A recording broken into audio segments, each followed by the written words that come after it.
সুভদ্রা জলের পট্টি নিয়ে জগন্নাথের কপালে ভালো করে দিয়ে দেয়। নাও, এবার সবাই মিলে রথের দড়ি ধরে টানো। জয় জগন্নাথ, জয় জগন্নাথ। নীলমাধবের কথা মতো সবাই রথের দড়ি টেনে রথ জগন্নাথের মাসির বাড়ির উদ্দেশ্যে যাত্রা শুরু করে। আহ, কি মিষ্টি সুস্বাদু কাঁঠাল! আজ আমার পেট আর মন দুটোই ভরে গেছে। উফ, কিন্তু কি গরমটাই না পড়েছে। বাবারে বাবা, আমার তো খুব গরম করছে। এই গ্রীষ্মের প্রখর রোদের তাপে এই জঙ্গল ও জঙ্গল ঘুরে ঘুরে বেড়ালে গরম তো করবেই। যোগু, এবার তুই মহলে ফিরে চল, এক্ষুনি আমাদের কেউ দেখে ফেলবে। হ্যাঁ, চলো বলরাম দাদা, আমার খুব গরম করছে। আজ মহলে ফিরে গিয়ে ঠান্ডা শীতল জলে মজা করে স্নান করব। এই কথা বলে জগন্নাথ ও বলরাম তাদের মহলে ফিরে যায়। তারপর জগন্নাথ স্নানের প্রস্তুতি শুরু করে।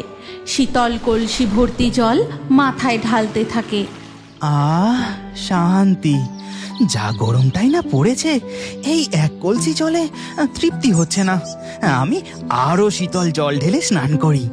এরপর জগন্নাথ একের পর এক কলসি ভর্তি জল ঢেলে স্নান করতে থাকে।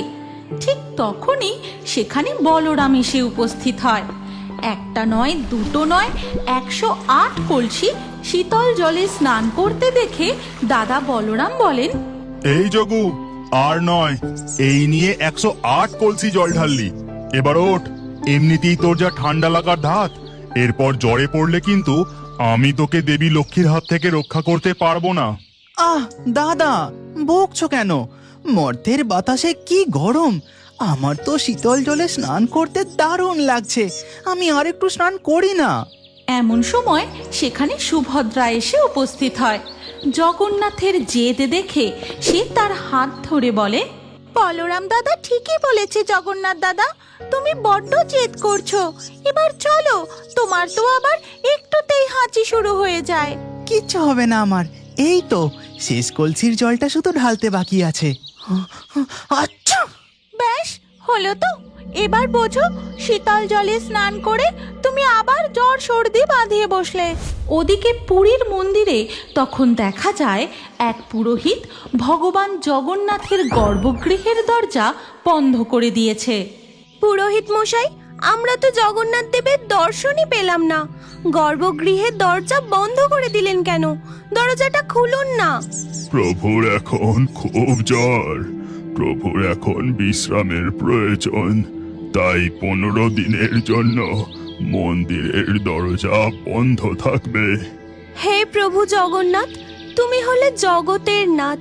তোমার এই জ্বর শুধু জ্বর নয়, যেন মনে হয় এই গোটা জগতের অশুভ শক্তির উত্তাপ তুমি নিজের মধ্যে শোষণ করে নিয়েছো, যাতে তোমার ভক্তরা ভালো থাকে। জয় জগন্নাথ, জয় জগন্নাথ। এই কথা বলে মন্দিরের সামনে থেকে সমস্ত ভক্তরা চলে যায়।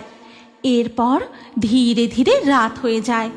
জগন্নাথ দেবের চিকিৎসার জন্য নীলমাধব হাঁটতে হাঁটতে ভগবানের মন্দিরের দিকে যেতে থাকে। কি জানি বাবা, কাঠের তৈরি ভগবানেরও আবার জ্বর হয় নাকি?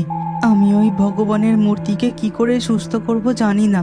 পিতা আমাকে এই পাচনের বাটি আর ঝোলাটা দিয়ে পাঠিয়ে তো দিলেন। এরপর নীলমাধব মন্দিরের গর্ভগৃহে প্রবেশ করতেই ঘটে এক অলৌকিক ঘটনা।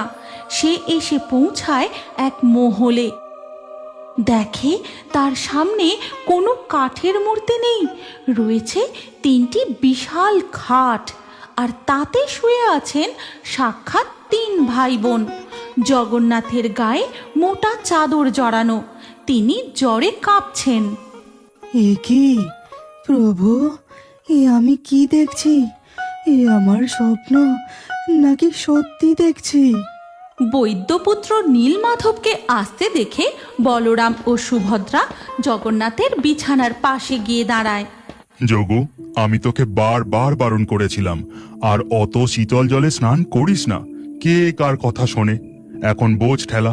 বলরাম দাদা, আর বকাবকি করো না। দেখো না, জগন্নাথ দাদার মুখটা জ্বরে একেবারে শুকিয়ে গেছে। দাঁড়াও, আমি জলের পট্টিটা আরো একবার কপালে দিয়ে দিই। এই কথা বলে সুভদ্রা জলের পট্টি নিয়ে জগন্নাথের কপালে ভালো করে দিয়ে দেয়।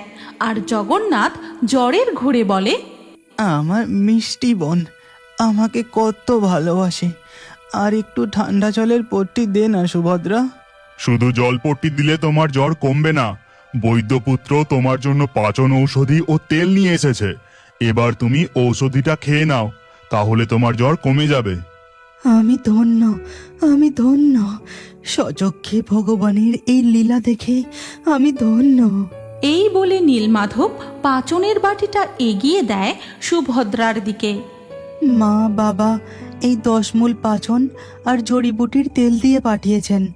বলেছেন এই তেল মালিশ করলে আর পাচন খেলে প্রভুর জ্বর সেরে যাবে। নাও, এবার বড় করে হাঁ করো, এই পাচনটা খেয়ে নাও দেখি। সুভদ্রা পাচনটা জগন্নাথের মুখের কাছে নিয়ে যেতেই জগন্নাথ ওষুধের গন্ধ শুঁকেই মুখ বেঁকিয়ে চাদরটা মুখের উপর টেনে ঢাকা দিয়ে দেয়। আমি খাবো না, কি বিশ্রী গন্ধ, বড্ড তেতো। আমি বরং জ্বরেই ভুগে নেব, তবু ওই 10 মূল পাচন আমি ছোঁবো না। এই কালু, আবার জেদ? একে নিজের দোষে জ্বরে পড়েছিস, তার উপর আবার ওষুধ খাবি না? নীলমাধব এত কষ্ট করে তোর জন্য ওষুধ নিয়ে এলো যে। দাদার বকুনি শুনে জগন্নাথ চাদরের তলা থেকে মুখ বের করে। না দাদা, আমি তেতো খাবো না, আমাকে বরং একটু মাখন এনে দাও। প্রভু, আপনি যদি এই ওষুধটা না খান তাহলে আপনার জ্বর কমবে কি করে? আর জ্বর না কমলে গুন্ডিচা মাসির বাড়ি যাবেনই বা কি করে? গুন্ডিচা মাসির বাড়ি কথাটা শুনতেই জগন্নাথের কান খাড়া হয়ে যায়। মুখে এক গাল হাসি নিয়ে বলে, মাসির বাড়ি? হ্যাঁ প্রভু, মাসি তো আপনার জন্য অপেক্ষা করে বসে আছেন। আপনি সুস্থ হলেই আপনার বিশাল নন্দীঘোষ রথে চড়ে আপনি, বড় ঠাকুর আর মা সুভদ্রা মিলে মাসির বাড়ি যাবেন। ঠিক বলেছ নীলমাধব। আর মাসি খবর পাঠিয়েছে জগন্নাথ দাদা গেলে রোজ নিজের হাতে পোড়া পিঠে বানিয়ে খাওয়াবে, সাথে ক্ষীরের মালপোয়া, ছানা পোড়া, আরো কত কি। কিন্তু জগন্নাথ দাদা যদি ওষুধই না খায় তাহলে রথে চড়বে কে? পোড়া পিঠে? মাসির হাতের পোড়া পিঠে? এই সুভদ্রা, দে দে তাড়াতাড়ি ওই পাচনটা আমাকে খাইয়ে দে। 15 দিনের জ্বরে মুখে আর রুচি নেই। মাসির হাতের পিঠে না খেয়ে আমি আর থাকতেই পারছি না। এরপর সুভদ্রা জগন্নাথকে পাচনটি খাইয়ে দেন। আর ঐশ্বরিক ভাই বোনের খুংসুটি ও ভালোবাসা দেখে নীলমাধবের চোখ থেকে এক ফোঁটা জল জগন্নাথের পায়ের উপর পড়ে। নীলমাধব, আমি তোকে আশীর্বাদ করছি, তুই সব সময় আমার রথের রশির সর্বপ্রথম থাকবি। এরপর ধীরে ধীরে সকাল হয়ে যায়। 15 দিনের সেবা আর ভালোবাসায় জগন্নাথ দেব সুস্থ হয়ে ওঠেন। আর অবশেষে রথে যাত্রা করে জগন্নাথের মাসির বাড়ি যাবার দিন চলে আসে। জগন্নাথ দাদা, বলরাম দাদা, তোমরা প্রস্তুত তো? বাইরে দেখেছো, আজ সবাই রথের দড়ি টেনে আমাদের মাসির বাড়ি নিয়ে যাবে বলে এসেছে। ওদিকে দেখা যায় রাজা থেকে প্রজা সবার হাতে আজ রথের রশি। আর বিশাল নন্দী ঘোষ রথে হাসি মুখে বসে আছেন জগতের নাথ জগন্নাথ। নাও, এবার সবাই মিলে রথের দড়ি ধরে টানো। জয় জগন্নাথ, জয় জগন্নাথ। নীলমাধবের কথা মতো সবাই রথের দড়ি টেনে রথ জগন্নাথের মাসির বাড়ির উদ্দেশ্যে যাত্রা শুরু করে। আর তখন মহলে দেখা যায়, স্বামী, আমি আপনাকে ছাড়া কি করে থাকব? আপনি কথা দিন যে আপনি শীঘ্রই ফিরে আসবেন। তুমি চিন্তা করো না লক্ষ্মী, আমি 2 দিনের মধ্যেই আবার ফিরে আসব। আপনি আমাকে কথা দিন যে আপনি শীঘ্রই ফিরে আসবেন, না হলে কিন্তু আমি খুব রাগ করব। হ্যাঁ হ্যাঁ, আমি কথা দিলাম। এই কথা বলে জগন্নাথ দেব অদৃশ্য হয়ে রথের মধ্যে বসে থাকা কাঠের মূর্তির মধ্যে প্রবেশ করে যান। আর তখনই আকাশ থেকে রথের ওপর পুষ্পবৃষ্টি হতে থাকে। আরে, হাঁপিয়ে গেলে চলবে, টানো টানো, আরো জোরে রথের দড়ি ধরে টানো। জগন্নাথ দেবের রথ গড়াতে গড়াতে এসে উপস্থিত হয় তার মাসির বাড়ির সামনে। তখনই তিনটি অদৃশ্য আলোক রশ্মি মূর্তি থেকে বেরিয়ে সোজা গিয়ে উপস্থিত হয় তাদের মাসির ঘরের মধ্যে। মাসি, আমরা এসে গেছি। মাসি, কোথায় তোমার পোড়া পিঠে? আমাকে দাও, আমার খুব জোরে খিদে পেয়েছে। কত দিন হয়ে গেল আমি তোমার হাতের পোড়া পিঠে খাইনি। তোমরা 3 ভাই বোন আসনে বসো। তোমাদের জন্যই তো আমি এত খাবারের আয়োজন করেছি। মাসির বাড়িতে তোমাদের যত্নের কোনো ত্রুটি হবে না। 3 ভাই বোন মজা করে মাসির হাতে রান্না খেতে থাকে। এইভাবেই আনন্দে মজায় দিন কাটতে থাকে। দেখতে দেখতে 5 দিন কেটে যায়। ওদিকে স্বামীর অপেক্ষায় দেবী লক্ষ্মী। আমি অপেক্ষা করতে করতে ব্যাকুল হয়ে উঠেছি। আমাকে কথা দিয়েও আপনি কথা রাখলেন না।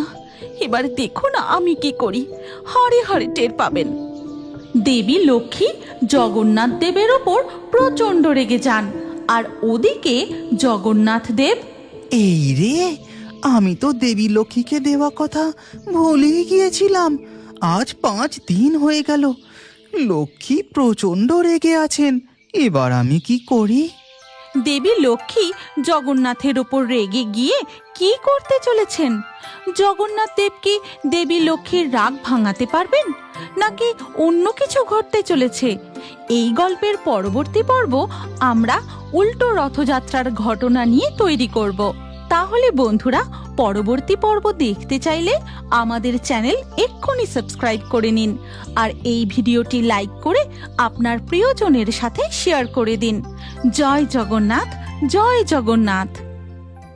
এই গল্পের পরবর্তী পর্ব যদি তোমরা দেখতে চাও তাহলে কমেন্টে নেক্সট পার্ট অবশ্যই লেখো। আর আমাদের ফেয়ারি টুনস বাংলা ফেসবুক পেজটি এক্ষুনি ফলো করে নাও। এই গল্পটি ভালো লাগলে লাইক দিয়ে শেয়ার করে দাও।